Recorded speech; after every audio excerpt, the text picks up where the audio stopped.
20 jam, 3 gelombang serangan, hampir 670 alat serang udara, dan 1 target utama, kota Dnipro, Ukraina Tengah.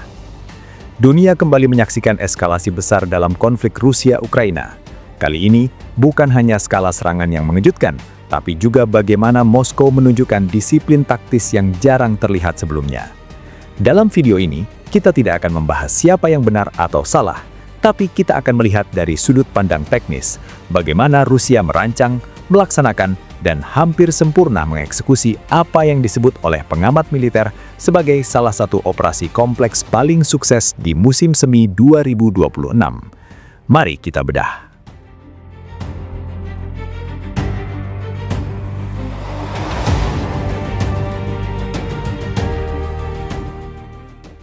Serangan dimulai pada malam hari, 24 April 2026.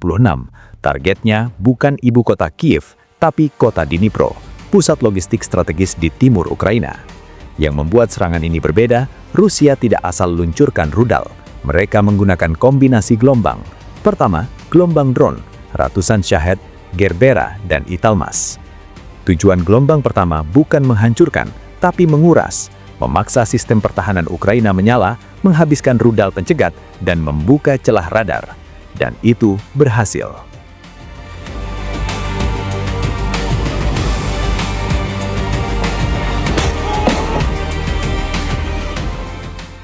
Setelah sistem pertahanan Ukraina mulai lelah, Rusia meluncurkan apa yang disebut ahli militer sebagai gelombang penghancur. 12 rudal balistik Iskander-M, 29 rudal jelajah H-101, 5 rudal kalibrir dari Laut Kaspia, 1 rudal Iskandar-K, ditambah lebih dari 600 drone serang, bukan hanya Shahed, tapi juga Gerbera yang lebih sulit dideteksi radar. Total, 47 rudal tambah 619 drone. Sekarang, mari kita jujur secara teknis. Ini bukan sekedar serangan besar-besaran. Ini adalah simfoni militer yang terkoordinasi dengan presisi tinggi. Dan hasilnya berbicara sendiri.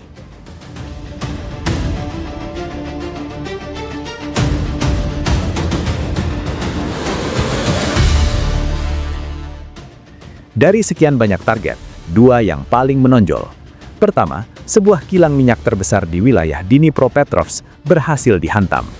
Apinya membara selama 18 jam, asapnya terlihat hingga 70 km. Kedua, serangan gelombang kedua yang disebut double tap. Ini adalah taktik lama tapi dieksekusi nyaris sempurna. Gelombang pertama memicu respons, gelombang kedua datang saat tim penyelamat sudah di lokasi. Efektif, secara militer sangat. Dari perspektif taktik, Rusia menunjukkan bahwa mereka belajar dari kesalahan sebelumnya. Tidak ada serangan liar, semua terukur. Pemerintah setempat mencatat, ada 8 warga sipil tewas, 49 luka-luka, ratusan bangunan terdampak. Tapi dari sudut pandang strategis, Dnipro untuk sementara kehilangan fungsi logistiknya.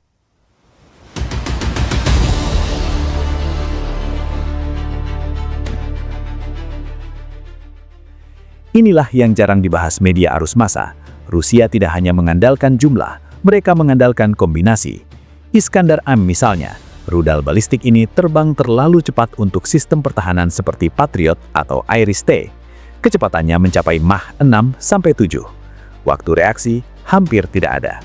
Lalu ada H-101, rudal jelajah siluman dengan hulu ledak presisi hingga 400 kg. Diluncurkan dari pesawat strategis Tu-95 dan Tu-160, jauh dari jangkauan radar Ukraina. Dan drone Gerbera, ini yang menarik. Drone ini dirancang mirip pesawat, jejak radarnya mirip burung. Banyak yang lolos karena sistem pertahanan mengira itu noise. Hasilnya, lebih dari 80% target strategis di Dnipro berhasil terkena dampak. Ini bukan propaganda, ini data dari laporan teknis.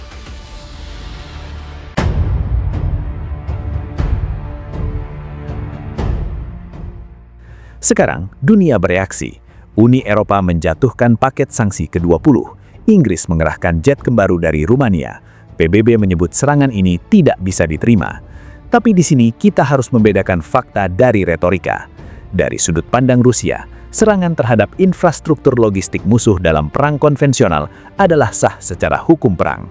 Apakah itu benar atau salah secara moral, bukan ranah video ini. Yang jelas, Moskow tidak menunjukkan tanda-tanda akan mundur. Sebaliknya, mereka justru menyempurnakan doktrin serangan gabungan rudal dan drone.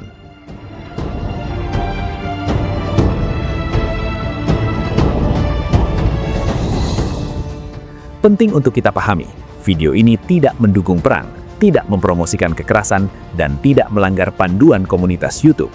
Kami hanya menyajikan fakta teknis bahwa Rusia berhasil mengeksekusi serangan kompleks dengan koordinasi lintas domain antara udara, laut, dan darat. Dan di sisi lain, Ukraina menunjukkan ketahanan luar biasa dengan tetap mengevakuasi warga dan memadamkan kebakaran dalam tekanan serangan. Tapi jika kita bicara efektivitas militer murni, Rusia layak mendapat pengakuan atas peningkatan kualitas operasi.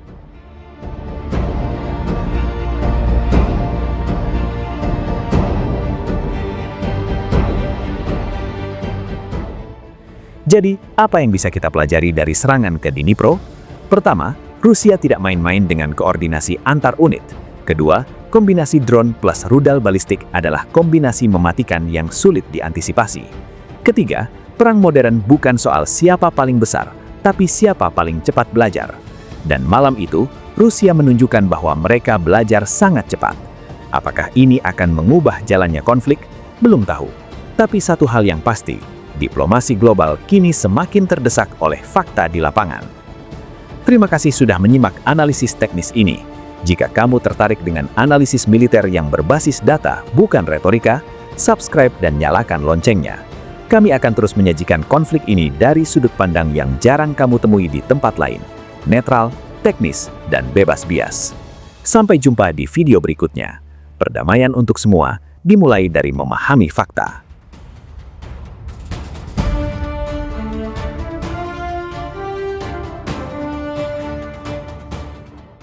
Video ini dibuat untuk tujuan edukasi dan analisis semata.